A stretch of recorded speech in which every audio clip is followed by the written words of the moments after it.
Here's what your build probably looks like, and hits for. And here's my build. Now that you see that there's room for improvement, let's go over how to do so. I'll be demonstrating everything on Nirmaya, so before you leave, you can follow the steps I'll be taking, so it'll work for any character you're playing. So with that out the way, let's get into this, yeah? To make this as consistent as possible, I'll be running 3 critical sigils to make sure every hit is a critical one, so there's no variance. I will not be changing my weapon, so it'll be the awakened version, so you'll see the max potential of Nirmaya at the end of this video.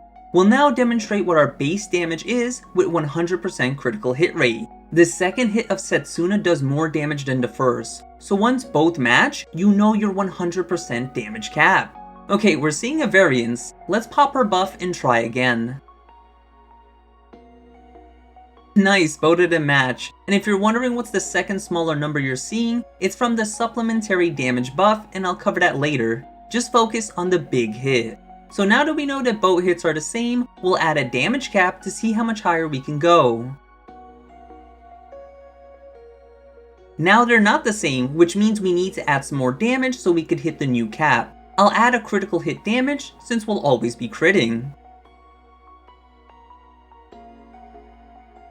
Looks like we're already hitting the same, so we need to do another damage cap. Okay, we'll add another critical damage. And we need to uncap once more. We'll add a stamina this time since we've been ignoring our attack stat. And now one more damage cap. Looks like we're already hitting the same, so we need to do another damage cap. Unfortunately, this is the highest we could go as we've already hit the 65 on damage cap, but we're not done there. Almost every enemy in the game has a weakness and a resistance. If you're attacking with the right element, you'll see golden numbers, and this is a 25% damage increase. That's nice to know, Naz, but I can't always do that on every enemy. Wrong. He's right, as there's a sigil called War Elemental that makes you do super effective damage all the time, as long as the enemy has an element. For some reason, the training dummy lets me show this off, but you won't see the golden numbers.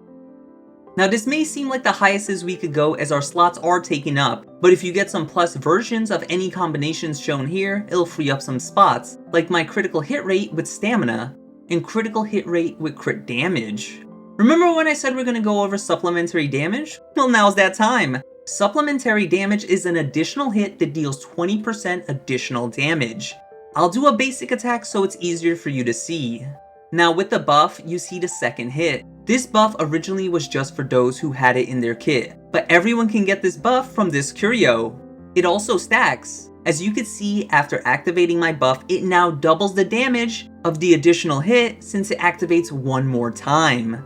The next sigil is for the 1% who truly want to min-max, as I don't recommend this at all. Glass Cannon allows you to surpass the damage cap and increase your attack, but if you take any damage, you will be dizzy.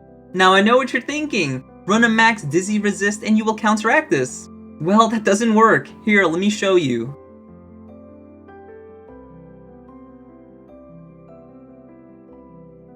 Another way to do more damage is by getting the Terminus weapon and awakening it. Its unique trait, Catastrophe, increases damage cap and attack as long as you're below 45,000 HP. It also gives a damage cap boost to hit 65 perfectly, and Sigil Booster, which gives all sigils +1 to their trait. It however doesn't affect the Imbuments.